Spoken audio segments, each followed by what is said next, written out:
Hey guys, we're up here today at Bartlett Lake.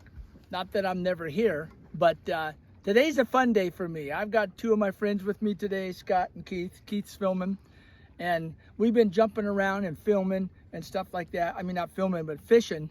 And we learned today that you could catch the real small ones up on the bank, but you can see how far out I am. So I've been graphing, and it seems like once you get to 18, 19, 20, 25, all of a sudden you start picking up bigger fish at 25, 26, 27, 28, 29, 30. So I'm using a swim bait. This is a new one that I'm selling and making. Anyway, it's just a regular jig hook on there with a 3/16 ounce weight and a little spinner on the bottom, just a little spinnerbait spinner. So I'm putting this on, threading it on. It's got a keeper hook on it where you screw it on. And these are just Bass Pro Shop baits, by Cabela's. I buy them at Bass Pro Shop, and they're Cabela's bait. Put a little bit of stain on the bottom, and what I have to do is, to catch bigger fish, I'm gonna have to throw this out. Yeah, if I get this going, huh? Got a little tanglement here. There we go. Yeah, boy. Good way to start.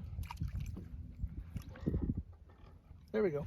All right, so we're just gonna throw this out as far as I can up towards the shore, and I'm gonna let this. Now, I've already graphed this. I've done the hard work and I graphed it. I found all the fish here, all right? So this is what we're gonna do, just let it go down and just fish. Okay, we are just bumping the bottom here, and you can see there's a lot of rocks that you're gonna know if it's a rock or sometimes you don't know if it's a rock or a fish. This time it's a fish. So he's coming in. The only thing is, guys, when you get him this deep, 25, 27 feet, you gotta bring him up slow. So we're just gonna bring him up slow. Oh, here he comes. He's coming. Keep getting him. Now when they jump, they're gonna spit the hook. But oh God, I don't like doing that, guys. Anyway, get him in real quick and then let them go back down. If you don't, what happens is their swim bladder bloats up, and then you gotta needle them, which I have a needle out ready to go. So you don't lose very many of your swim baits, you know, but you have a chance of catching a big one too. So we've been just catching them, you know, anywhere from 22 to 27 feet. So we're just gonna put that right back in there, tuck there, and once I taint that tail with the garlic, dip it, it's pretty good. So throw it out, let it hit the bottom, drag it, and just bump it along the rocks. Go over these big rocks here, you know.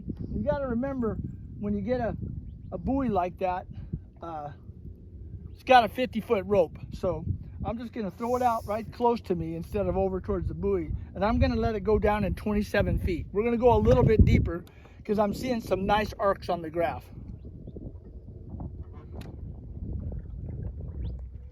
Well, I tell you guys, just keep on just dragging it. I got out to 30 feet, 35. Oh God, that's a fish.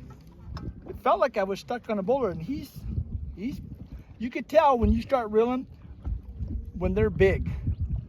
Now I'm just gonna reel him up really slow because I'm in 31 feet. And you can see you're gonna get stuck on these rocks. You guys will feel that, and you'll feel this swim bait is kind of weedless. It just comes right up over the rocks. Oh, this is a good one. Oh God, look at that. Oh my gosh, that's a good fish. Oh, he's already pooping out because he's so. Come here, buddy. Oh my gosh, look at this. That is, for Bartlett, is a good one. That's bigger than most of the fish I catch. So I don't know. I'm not going to weigh him and take the time because I don't want to kill him, but. Good fish though, look at that, pretty color. So let's get him revived, get him going back down. Come on baby, swim. It takes him a while. If he won't go down, I'm gonna have to needle that sucker. He's down, he's swimming. You don't wanna kill something that size, you know. So look at, got my swim bait back, got my little spinner on there. And we're ready to go.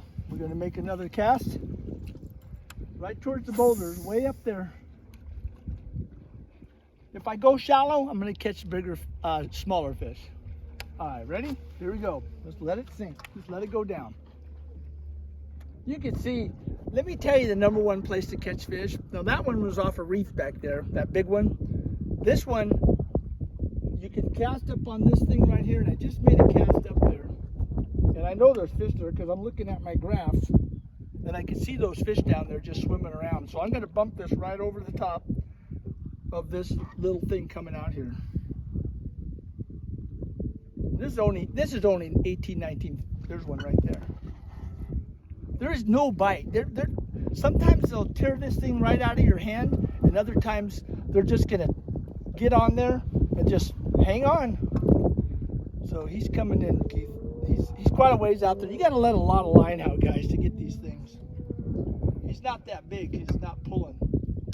He's probably one of the Bartlett Lake bass, you know, maybe a pound, pound and a half, maybe. Oh, here he comes. He's coming right off the reef there. Here he comes. So once you have 4 or 5, guys, always leave 4 or 5 feet of line out. A lot of my customers reel these fish right up to the very end of the pole and they break your pole. Don't do that to yourself, but that's just a little guy. But it catches little ones and it catches big ones, you know.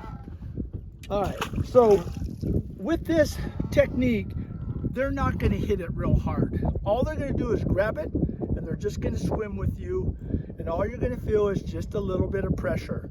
You know, they're just gonna hang on to it, and that little tail is gonna be wiggling. Now, the ride's like that, so you want the paddle tail going down so that, you know, it's kicking back and forth. And I do put a little bit of dip it on the back. So I think you get the gist of it. That was 3 fish. That's enough to show you exactly what I'm doing.